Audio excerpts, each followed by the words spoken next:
Magandang araw pong muli sa ating lahat. For today's video po ay ulam serye po tayong muli.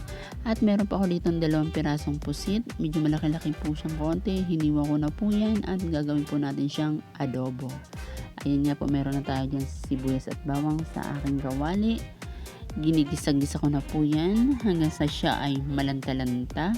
At isusunod po natin ang kamatis. Ayan po. Ang ating kamatis, napakamahal po ngayon ng kamatis. Ayan, pisa-pisain po natin siya dyan hanggang sa lumabas ang kanyang katas. At isunod po natin yung pusit. Ayan na po yung pusit natin. Ayan, halo-haloin po natin yan. Hindi ko na po siya lalagyan ng tubig kasi kusa na po siya nagtutubig. Ayan, lagyan ko na po siya ng asin at paminta na ating mga pampalasa. Ayun, hintayin po natin siya diyang kumulo. Nilagyan ko rin po siya ng liquid seasoning. Ayan, hayaan natin siya diyang kumulo at lumabas yung kanyang mga liquid. Ayan po, kumukulo na nga siya. Ayan, napakadali pong lutuin ng pusit. Hindi po pwede na matagal kasi baka po kumunat ang pusit. Ayan, yung saktong luto lamang po.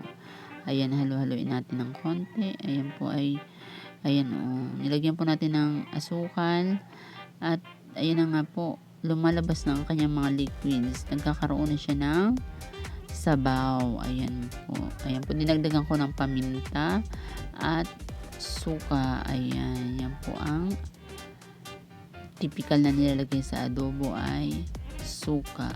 Ayan po, nilagyan ko rin po siya ng konting chili yan para may konting kagat na anghang sa ating adobo.